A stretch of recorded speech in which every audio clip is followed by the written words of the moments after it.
व्यापारी का पतन और उदय। वर्धमान नामक शहर में एक कुशल व्यापारी रहा करता था। जब उस राज्य के राजा को उसकी कुशलता के बारे में पता चला, तो राजा ने उसे अपने राज्य का प्रशासक बना दिया। व्यापारी की कुशलता से आम व्यक्ति से लेकर राजा तक सभी बहुत प्रभावित थे। कुछ समय बाद व्यापारी की लड़की की शादी तय हुई। इस खुशी में व्यापारी ने बहुत बड़े भोज का आयोजन किया। इस भोज समारोह में उसने राजा से लेकर राज्य के सभी लोगों को आमंत्रित किया।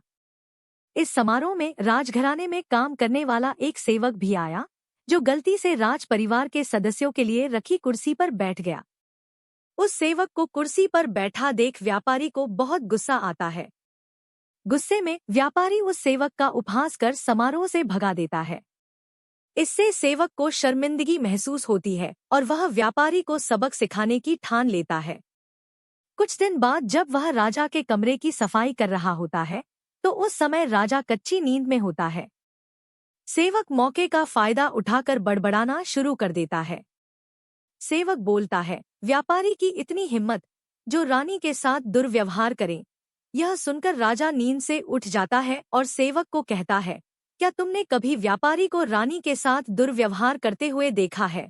सेवक तुरंत राजा के पैरों में गिरकर उनसे माफी मांगने लगता है और कहता है, मैं रात में सो नहीं पाया, इसलिए मैं कुछ भी बड़बड़ा रहा हूँ।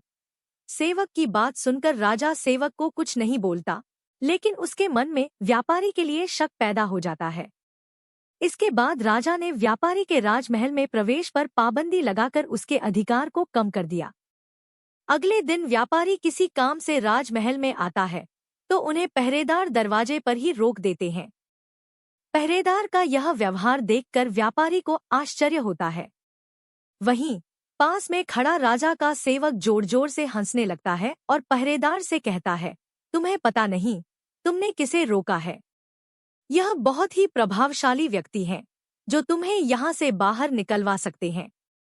इन्होंने मुझे अपने भोज समारोह से निकलवा दिया था।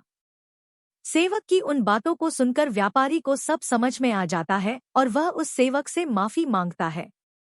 साथ ही वह उस सेवक को अपने घर दावत के लिए आमंत्रित करता है। व्यापारी ने सेवक को बड़े विनम्र भाव से भोज कराया और कहा कि उस दिन जो भी किया वह गलत था। व्यापारी से सम्मान पाकर सेवक खुश होता है और कहता है, आप परेशान न हो, राजा से खोया हुआ सम्मान आपको जल्दी वापस दिलाऊंगा।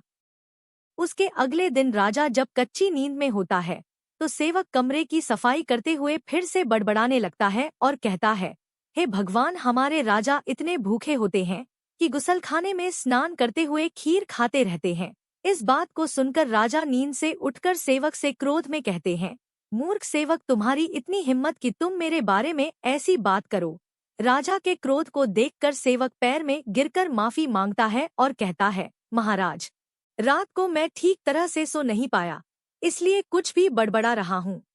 फिर राजा सोचने लगता है, अगर यह सेवक मेरे बारे में ऐसा बोल सकता है, तो उस व्यापारी के बारे में भी झूठ ही बोल रहा होगा। अगले ही दिन राजा ने व्यापारी को महल में बुलाया और उन्हें उनसे छीने हुए सभी अधिकार वापस दे दिए। कहानी से सीख। हमें इस कहानी से यह सीख मिलती है कि किसी को छोटा समझकर उनका मजाक नहीं उड़ाना चाहिए। सभी का सम्मान करना चाहिए।